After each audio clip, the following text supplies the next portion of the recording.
Bonjour à tous et bienvenue dans ce nouvel épisode d'Historiapolis.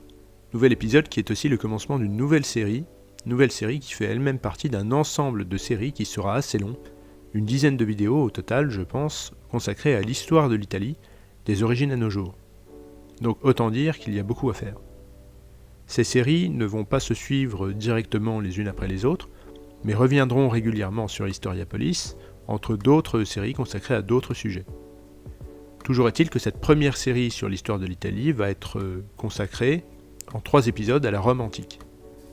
Le premier allant des origines jusqu'aux guerres puniques, les célèbres conflits opposant Rome à Carthage.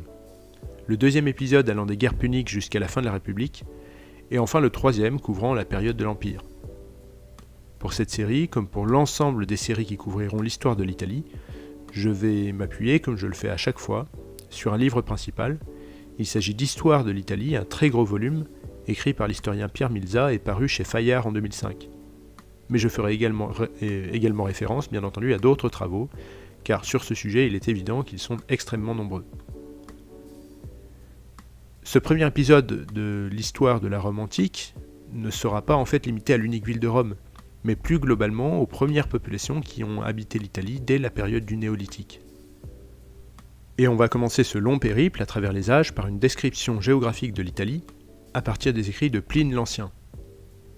Si l'on exclut initialement l'Italie continentale, considérée par les Romains comme une partie de la Gaule cisalpine, l'Italie péninsulaire est, il faut le rappeler, un territoire, comme la Grèce, difficile, montagneux, exigu et pauvre en terres fertiles, à l'exception notoire de la Campanie, vantée par Pline, du Latium et de la Maremma toscane, bien que ces 2 dernières régions soient aussi remplies de marais insalubres et inexploitables. Globalement, les seuls territoires aptes à l'agriculture sont situés sur le versant sud et ouest des Apennins, relief plutôt bas mais difficilement franchissable. Par ailleurs, la Sicile, de par sa fertilité et sa position stratégique, a toujours constitué un lieu de convoitise dans l'histoire de l'espace méditerranéen. L'immensité du domaine littoral ne doit pas faire illusion. Les rivages de l'Italie péninsulaire sont en effet souvent inhospitaliers, surtout à une époque où l'on hésitait à se hasarder en haute mer et où les navires devaient coller à la côte. Cela explique que les Romains soient longtemps restés des pasteurs et des agriculteurs, non des marins et des marchands comme les Grecs et comme beaucoup d'autres peuples de la Méditerranée. Plus tard, l'insalubrité des rivages paludéens et la crainte des raids de pillards venus du large inclineront nombre de riverains à déserter les côtes pour trouver refuge à l'intérieur des terres, dans des sites perchés, peu propices au corps à corps quotidien avec la mer qui caractérise le mode de vie des populations de pêcheurs. Le rapport de l'Italie à la mer est en effet ambigu, complexe. Contrairement aux Grecs ou aux Anglais, les Italiens, depuis des temps très reculés, n'ont en effet, et paradoxalement en dépit de leur très importante ligne de côte, pas un rapport naturellement positif et aventureux à la mer.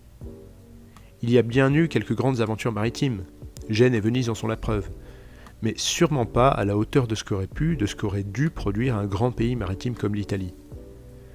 De ce point de vue, l'Italie est peut-être un peu plus comparable à la France. Elle a eu de grands hommes et de grandes épopées maritimes, si on les prend individuellement, ce fut le cas de Christophe Colomb, Amerigo Vespucci, Andrea Doria ou d'autres, au même titre que la France a eu Cartier, Bougainville, Jean Bart ou Dumont d'Urville, mais jamais vraiment de grande politique maritime, d'instinct collectivement tourné vers la mer au niveau des Anglais, des Grecs ou des Phéniciens. En fin de compte, la véritable spécificité de l'Italie ne réside pas tant dans ses caractéristiques de relief et de climat qu'elle partage relativement avec les 2 grandes autres péninsules méditerranéennes que sont la Grèce et la péninsule ibérique, que par sa centralité entre nord et sud et plus encore entre est et ouest. Comme le dit l'historien Fernand Braudel, le sens du destin italien est d'être l'axe médian de la mer, de se dédoubler entre une Italie tournée vers le Ponant et une Italie qui regarde vers le Levant. En effet, l'histoire de l'Italie est aussi celle d'une porte entre Occident et Orient, de par son nord résolument tourné vers les mondes français et germaniques, entre autres, qui est aussi un ouest, et son sud, le Mezzogiorno, qui est aussi un est, tourné largement vers la Grèce et le Levant.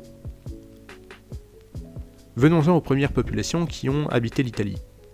Les connaissances demeurent très floues sur les premières implantations de peuples dans la péninsule. L'historiographie a longtemps eu tendance à résumer les premiers peuplements aux Grecs en Calabre et en Sicile, et à la civilisation étrusque dans le centre. Et pour cause, ce sont les peuplements les mieux documentés et pour lesquels on dispose des meilleures ressources archéologiques. Pour autant, de nombreuses cultures semblent s'être développées très tôt, et si on dispose de peu d'éléments de connaissance de leur structure sociale et de leurs rites, on peut cependant, selon Pierre Milza, affirmer que dès le XIe siècle avant notre ère, plusieurs espaces culturels nets et distincts peuvent être mis en évidence à partir des rites funéraires observés. On peut noter la Fossa Cultura en Campanie ou encore la culture de Villanova en Émilie-Romagne, à partir de laquelle se développeront les Étrusques. Au 8e siècle avant notre ère, la majorité des peuples de la péninsule est en voie de sédentarisation.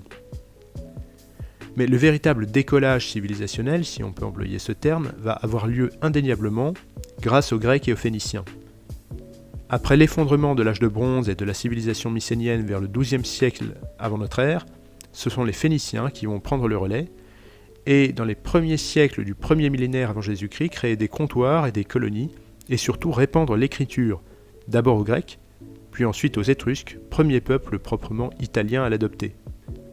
À cela s'ajoute, à partir du 8e siècle avant notre ère, une colonisation croissante de l'Italie du Sud, de la Sicile au sud de l'actuelle Campanie en passant par les Pouilles, la Basilicate et la Calabre, colonisation effectuée par les Grecs, du fait du manque de terres cultivables disponibles en Grèce, notamment en Eubée et en Grèce péninsulaire, en partie à cause de leur exiguïté, mais surtout car elles étaient entre les mains d'un nombre réduit de grands propriétaires à l'autorité écrasante. La population qui s'installe en Italie à cette époque est alors largement faite de paysans sans terre et de vaincus de lutte civile, plus que de marins, commerçants ou pirates comme ce fut le cas à l'époque mycénienne ou phénicienne. Cet ensemble de villes, comptoirs et colonies fondées par les Grecs va prendre le nom de Magna Graecia, Grande Grèce, et bientôt former un espace culturel propre, certes indéniablement lié à la Grèce, mais également profondément différent. S'il fallait effectuer une comparaison, c'est probablement le type de relation entre les métropoles européennes et leurs colonies nord-américaines qui viendrait d'abord à l'esprit. La Grande Grèce était en effet en quelque sorte l'Amérique du monde hellénique, où durant plusieurs siècles, tout fut plus grand et plus riche, les cultures, les villes, les monuments, que dans l'ère de départ des colonisateurs. Les colonies conservaient des liens hétérogènes avec leur métropole d'origine. Ils étaient très forts sur le plan religieux, les colonies conservant presque toujours la religion de leur métropole, même si elles ne s'empêchaient pas parfois d'ajouter à leur panthéon des divinités des peuples locaux avec lesquels elles étaient en contact. En revanche, les liens étaient plus distendus sur le plan politique. Si la colonie était en général fidèle et alliée à la métropole ne cherchait ni à imposer son hégémonie à ses colonies, ni à l'assister lorsqu'elle était attaquée. Enfin, ils étaient encore plus distants sur le plan culturel où, comme déjà évoqué, la Grande Grèce a rapidement développé une culture propre, des dialectes propres et même un alphabet distinct par rapport à la Grèce continentale. Parmi les nombreux exemples de métropoles grecques qui ont fondé des colonies italiennes, on peut citer Sparte et Tarente, Corinthe et Syracuse ou encore Rhodes et Parthénopée qui est devenue Naples par la suite.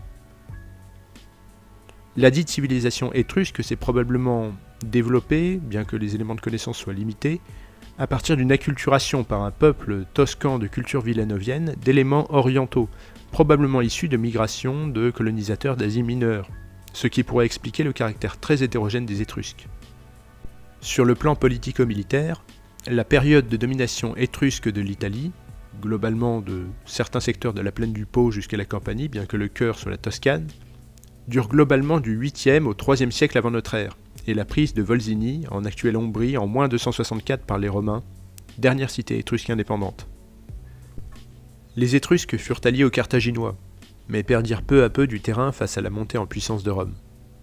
Mais c'est surtout sur le domaine culturel et civilisationnel que l'Empire étrusque fut influent, y compris bien après sa mort politique.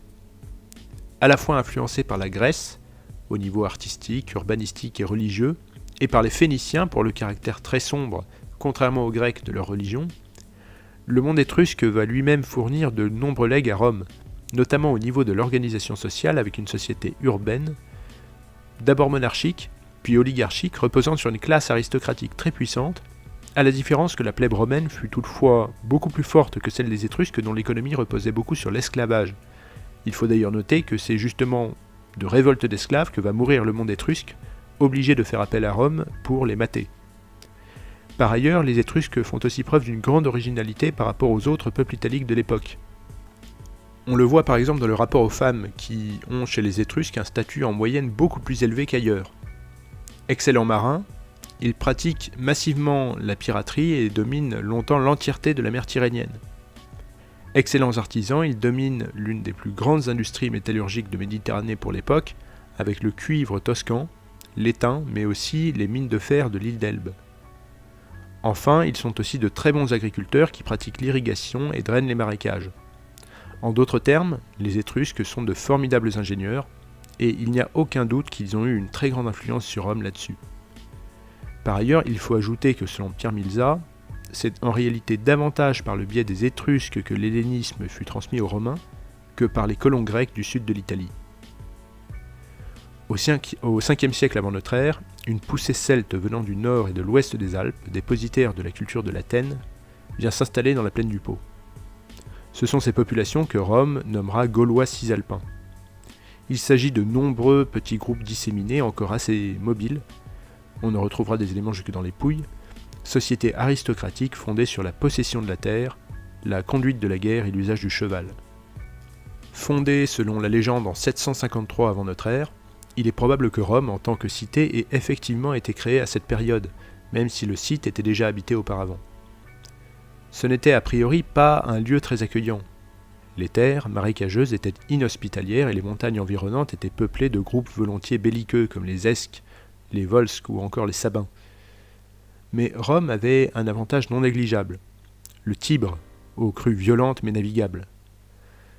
Rapidement, pour échapper au pillage, les Romains s'installent sur les petites collines de résidus volcaniques qui allaient, entre autres, former les 7 collines de Rome. L'histoire légendaire de Rome n'a pas tant d'intérêt en tant que telle que pour les symboles qu'elle véhicule, qui joueront un grand rôle dans l'histoire de la ville éternelle, symboles instrumentalisés au gré du pouvoir dominant. Le grand historien antique de l'histoire de Rome est Tite-Live, mais on peut porter grand crédit à Georges Dumézil d'avoir su faire la part des choses entre mythe et réalité dans ses travaux sur le sujet. Dans son histoire, Rome aura donc été un royaume, puis une république et enfin un empire. La première période, partiellement mythique, partiellement historique, est celle de la royauté qui court de 753 à 509 avant Jésus-Christ. À l'évidence, elle se situe au cœur de la période de domination étrusque, à tel point que les 3 derniers rois de Rome, Tarquin l'Ancien, Servius Tullius et Tarquin le Superbe, furent en fait d'origine étrusque. On ignore le rôle et la puissance exacte dont disposaient les rois. Toujours est-il que Rome, à l'époque, est déjà divisée entre la gens, le patriciat, composé de familles de grands propriétaires terriens fonctionnant sur un mode oligarchique, et une plèbe de plus en plus nombreuse disposant de droits très limités. En moins 509, bien que l'événement soit mal documenté, la République est instaurée à la suite d'une révolution qui n'a en fait pas grand-chose de révolutionnaire, puisqu'il s'agit d'un coup d'État de l'oligarchie visant à expulser les rois étrusques et à renforcer la domination du patriciat sur la vie politique romaine. Dans la première période républicaine, Rome est sujette à 2 problèmes majeurs. Un problème intérieur et un problème extérieur. Le problème extérieur, ce sont les guerres permanentes, d'une part contre les Étrusques, bien que leur puissance soit de plus en plus déclinante, d'autre part contre les peuples de la montagne, dont les Esques, les Volsques et les Zerniques que j'ai déjà évoqués tout à l'heure, et qui finiront eux aussi par être soumis, avec grande difficulté, au bout de plusieurs siècles, mais aussi en devant subir les raids gaulois venus de la plaine du Pô qui vont jusqu'à piller et ravager Rome en moins 390. Le problème intérieur, c'est l'évolution du conflit social opposant plèbe et patriciat. Peu à peu, la plèbe, en fait sa partie la plus riche, un peu comparable à ce qu'était la partie la plus riche du tiers-état dans le royaume de France en 1789, parvient à s'organiser et à imposer au patriciat une réforme profonde du système politique, de manière à partager le pouvoir entre les 2 composantes sociales romaines, notamment après le fameux épisode de moins 494, où la plèbe se retire sur l'Aventin et menace de fonder une cité indépendante. Cet épisode, que l'on appelle première sécession de la plèbe, décrite de manière irénique par Tite-Live, aurait en fait été beaucoup plus tumultueux dans la réalité. En réalité, si la plèbe avait réussi à atteindre un tel niveau de puissance, c'est, outre le nombre, car elle était très bien organisée et car elle représentait le gros des effectifs de l'armée. Un peuple en armes qui sait se battre ne se fait pas longtemps manquer de respect. En 367 avant notre ère, les lois liciniennes sont votées, qui limite l'étendue de la propriété foncière et réforme le consulat afin d'ouvrir son accès à la plèbe. Les consuls sont alors les deux fonctionnaires qui commandent collégialement l'armée et sont à la tête de l'exécutif romain. Si le déclin de l'Empire étrusque avait eu lieu sur Terre, il ne faut pas oublier que celui-ci fut également affaibli par l'ascension de la puissance syracusaine, qui atteint son apogée au 5e siècle. Durant cette période, Syracuse va atteindre un tel niveau de puissance qu'elle va dominer l'entièreté des mers bordant les 2/3 sud de la péninsule italienne, y compris en Adriatique, où Ancône sera fondée par les Syracusains, dominer au niveau terrestre la grande majorité de Magna Graecia, écraser l'armada athénienne qui avait été réunie à l'initiative d'Alcibiade pour conserver son hégémonie sur la Méditerranée en 415 avant Jésus-Christ, la fameuse expédition de Sicile, et se permettre le luxe de contenir la montée en puissance maritime de Carthage. Un premier âge d'or avait été connu sous le tyran Hiéron Ier, qui avait en outre réussi à attirer de nombreux écrivains, savants et philosophes à sa cour, faisant de Syracuse un foyer intellectuel et artistique majeur. Un second âge d'or est atteint un siècle plus tard, sous Denis l'Ancien, bien que son tempérament exécrable finit par décourager les philosophes, en premier lieu Platon, qui, tentant d'instaurer un despotisme éclairé, si le terme n'est pas abusif, à Syracuse, fut expulsé sans ménagement. C'est plutôt à Tarente que devait s'épanouir l'esprit polymathe des philosophes, notamment sous Archytas. Ce passage de témoin devait représenter un relais symbolique, avec le déclin de Syracuse et l'ascension de Tarente. Au début du IVe siècle avant notre ère, la péninsule italique est divisée en 4 grands pôles géoculturels. La plaine du Pô, où les tribus gauloises guerrières installées ont pris le pas sur les peuples préexistants, notamment les Ligures, les Vénètes, et pratiquent régulièrement le raid au sud de leurs terres jusqu'à Rome et même parfois plus loin. L'Étrurie déclinante, réduit toscan-ombrien sur lequel se replie peu à peu la civilisation étrusque, notamment autour d'Orvieto, et qui gardera cependant ses particularités et sa marque civilisationnelle pendant longtemps, survivant largement à la mort de l'Empire étrusque. Le Latium, qui est encore une constellation de tribus certes réunies dans la Ligue latine, même si on peut voir Rome commencer à émerger de manière de plus en plus indépendante. D'ailleurs, elle fondera sa première colonie, Ostie, en moins 335.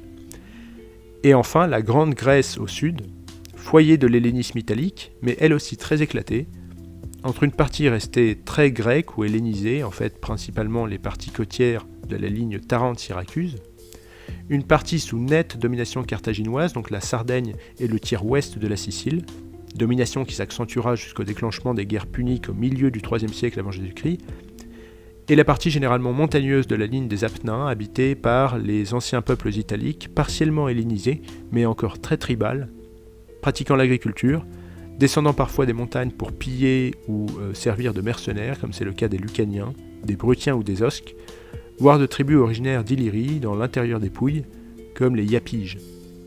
Le décollage de la puissance romaine dans la péninsule au IVe siècle avant notre ère va se faire par le biais de l'armée, clé de voûte de son expansion. À cette période, tandis que dans les tribus italiques, la chose militaire était traditionnellement l'apanage de l'aristocratie, Rome, pour des raisons de croissance démographique et de mutation économique, va commencer à recruter dans la plèbe.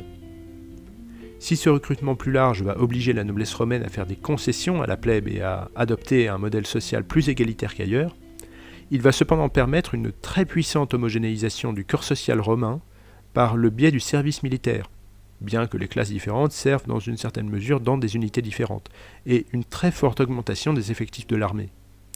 Par ailleurs, le génie romain de l'organisation et de l'adaptation des savoirs grecs en matière militaire va faire le reste. C'est donc par ces deux espaces que va commencer l'expansion romaine. Comme souvent dans l'histoire romaine, l'intervention militaire sera permise par l'appel au secours à Rome d'une population locale harcelée par une autre population. Dans le cas campanien, il s'agit des élites étrusco-helléniques des côtes et de Capoue, alors épisodiquement pillées et ravagées par le peuple le plus puissant de cette partie des Apennins, les Samnites. Cet épisode, qui commence en moins 343, s'appelle les guerres samnites.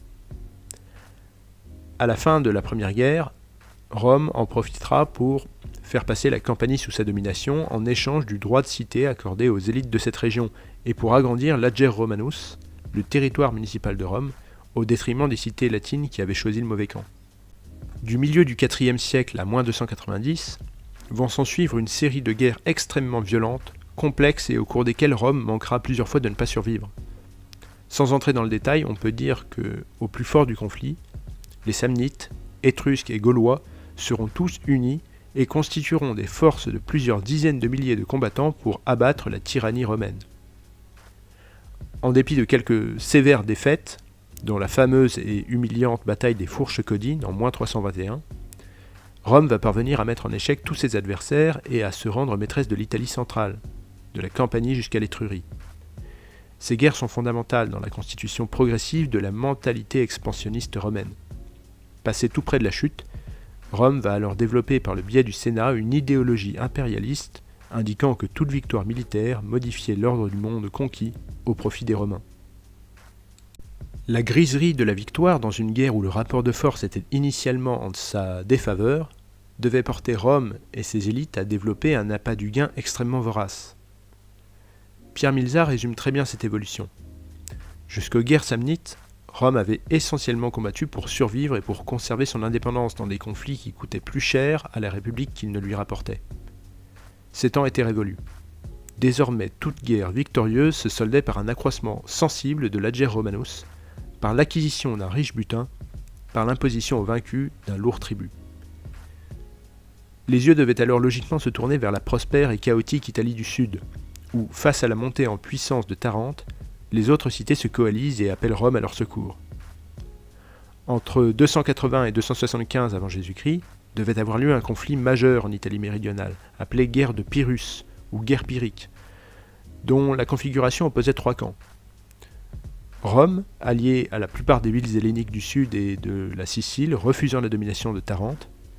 Tarente elle-même, alliée aux anciens peuples opposés à Rome qui avaient repris les armes contre elle, principalement les Samnites et ce qui restait des Étrusques, mais surtout en réalité aux Grecs continentaux, et notamment le roi d'Épire, Pyrrhus Ier, qui devait fournir le gros des troupes tarentines. Enfin, Carthage, qui entendait bien profiter de la guerre entre les deux premiers camps, et va former avec Rome une entente qu'elle sait de toute façon provisoire. En dépit des nombreuses victoires sur lesquelles il ne réussit jamais à capitaliser, Pyrrhus finit par retourner en Grèce, notamment après la défaite à la bataille de Beneventum en -275 contre Rome. À cette date, Rome, qui avait battu Tarente, Pyrrhus et facilement mis à l'amende les insurrections montagnardes, contrôlait un territoire allant de l'actuelle Pise jusqu'au pied de la Botte. La Sicile, quant à elle, était passée sous domination intégralement carthaginoise. Concernant le pouvoir romain, trois pouvoirs se font équilibre à Rome au début du IIIe siècle au sein d'un système politique qui se veut l'émanation du Sénat et du peuple romain, Senatus Populusque Romanus. Le peuple, les magistrats et le Sénat. Le peuple est composé de 200 à 250 000 citoyens aux alentours de 300 avant Jésus-Christ. Sans trop entrer dans les détails, on peut dire que le peuple romain élit ses magistrats et fait passer ses lois par le biais de deux assemblées, les comices, dites comices centuriates, pour ceux qui élisent les plus hauts magistrats, donc les consuls, les préteurs et les censeurs, organisés sur la base de la classe sociale, et les comices tributes, élisant des magistrats moins importants, organisés au début sur la base du lieu de résidence, même si par la suite ils prendront aussi une dimension de clivage économique. Les magistrats sont dans l'ordre de pouvoir hiérarchique et en partant du bas, les magistrats sine imperio, c'est-à-dire sans capacité de commandement, donc les questeurs, les gardiens du trésor, puis les édiles chargés des tâches de gestion municipale, puis les magistrats cum imperio, soit les prêteurs qui rendent justice, puis les consuls, équivalent à ce qu'étaient les rois à l'époque monarchique. Élus pour 1 an, ils donnent leur nom à l'année, peuvent convoquer le Sénat et ont la haute main sur toutes les affaires publiques. Ils président au culte et commandent l'armée. Enfin, hors de cette hiérarchie mais disposant d'un pouvoir élevé, il faut évoquer le rôle des censeurs, responsables du recensement des personnes et des fortunes, mais aussi chargés de composer le Sénat. En période de crise exceptionnelle, le Sénat peut nommer un dictateur disposant du pouvoir des consuls. Le Sénat est donc composé de 300 membres recrutés par les censeurs parmi les anciens magistrats. Officiellement, le Sénat ne dispose que d'une autorité symbolique et limitée. Factuellement, son pouvoir est considérable. Voilà ce qu'en dit Pierre Milza. Le Sénat surveille les finances et l'administration des provinces. Il fixe les effectifs des armées et contrôle l'action des généraux, à qui il peut ou non accorder les honneurs du triomphe. Surtout, Il dirige la politique extérieure de Rome, nomme et reçoit les ambassadeurs, décide de la guerre et de la paix. Les magistrats supérieurs sortent de son sein et y retournent une fois accompli leur année de charge. Les nouveaux magistrats sont la plupart du temps choisis dans des familles dont un membre au moins siège déjà au Sénat. Ainsi se constitue une véritable aristocratie gouvernementale, celle des familles sénatoriales, qui coïncide d'ailleurs dans une très large mesure avec les grandes gentes, autrement dit la noblesse romaine. Concernant l'organisation du territoire de la République, au-delà du territoire de l'Ager Romanus, la République romaine était constituée des villes qu'elle avait soumises au cours de son expansion. Le destin de ces cités était divers, en fonction de ce qu'elles pouvaient rapporter à Rome. Leurs habitants, officiellement citoyens romains, devaient payer l'impôt et effectuer le service militaire au sein des armées romaines, mais n'avaient pas le droit de vote. En fait, le seul avantage dont ils disposaient était de pouvoir globalement gérer seuls leur propre ville et rendre un culte à leur propre dieu. En réalité, cette situation allait évoluer avec le temps, et de plus en plus nombreux allaient être les citoyens hors de l'Ager Romanus à pouvoir voter. Les autres types de villes étaient les colonies fondées par Rome, de deux types. Les colonies romaines, au statut plus élevé, plus petites et constituées uniquement de citoyens romains, et les colonies latines, plus proches des bordures de la République, plus mélangées ethniquement, construites sur le modèle de Rome avec des lieux et bâtiments similaires à ceux de la capitale, lieux de brassage dont le rôle dans la romanisation de l'Italie et l'acculturation des tribus non romaines fut probablement considérable. Enfin, le dernier type de cité est celui des cités soumises à Rome ou alliées, en fait vassales comme Naples, mais formellement indépendantes, qui pouvaient battre monnaie, élire leurs propres dirigeants, mais qui étaient tenus de se battre avec Rome lorsque la République était en guerre. Voilà donc pour ce premier épisode de cette nouvelle série consacrée à l'histoire de la Rome antique. On va s'arrêter là, c'est-à-dire au seuil des guerres puniques, qui vont s'avérer décisives dans la transformation de Rome d'une puissance locale en une puissance à l'échelle méditerranéenne, donc à l'échelle du monde lorsqu'on parle de l'Antiquité. Merci d'avoir suivi cet épisode. Si vous l'avez aimé, vous pouvez le partager, le liker, le commenter. Et à bientôt sur Historiapolis.